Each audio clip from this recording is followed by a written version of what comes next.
Here's a link to the FISA court order.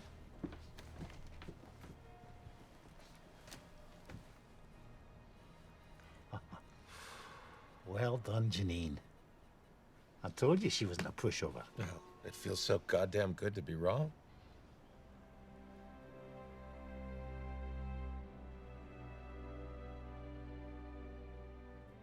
Breaking news tonight reports that through a secret court order, the Obama administration is collecting the phone records of millions of Verizon customers. That's been reported by the Guardian newspaper in the UK. They said the court order shows that all the information is going to the National Security Agency. CNN has reached out to multiple sources. How's that for mainstream media, Glenn? They can't shut this down now, and we've got 4 more days of it. I have no idea what they're in store for. Another explosive article has just appeared, this time in the Washington Post. It's breaking news that it reveals another broad and secret U.S. government surveillance program.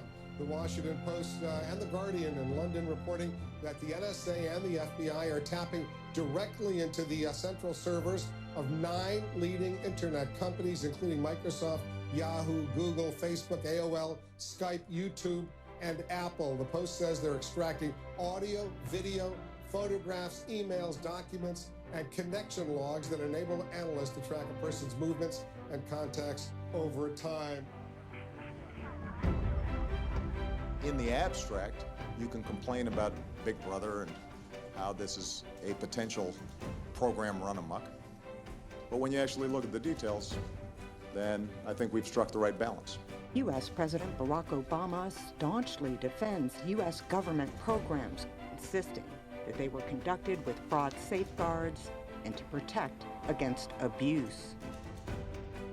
He reached the conclusion that what was happening inside this really secretive agency was very threatening and menacing to privacy rights, to internet freedom, to basic political liberty, not only in the United States, but all around the world.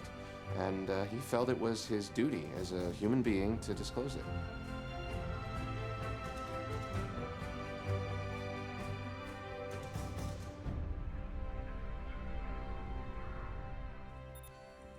My name's Ed Snowden. I'm 29 years old. I work for Booz Allen Hamilton as an infrastructure analyst for NSA in Hawaii.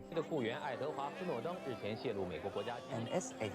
Edward Snowden. Edward Snowden busca una salida. Se trata del ingeniero informático responsable. The identity of the man who sent the Obama administration. Well, you can't come forward against the most powerful intelligence agencies in the world without expecting to have some risk. They're just such powerful adversaries.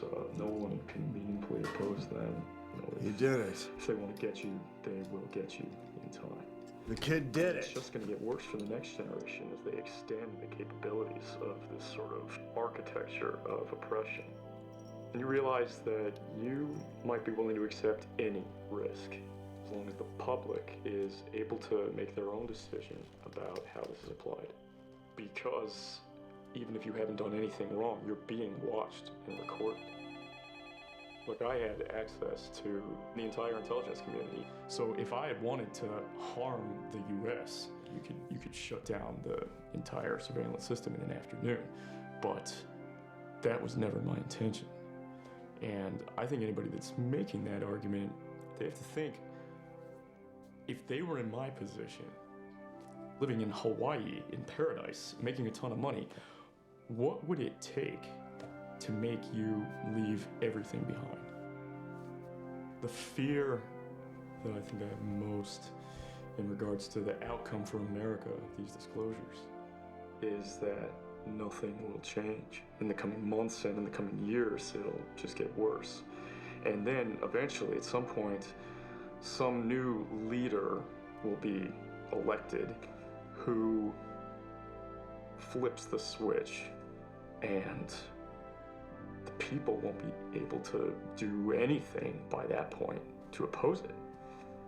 And it'll be turnkey tyranny.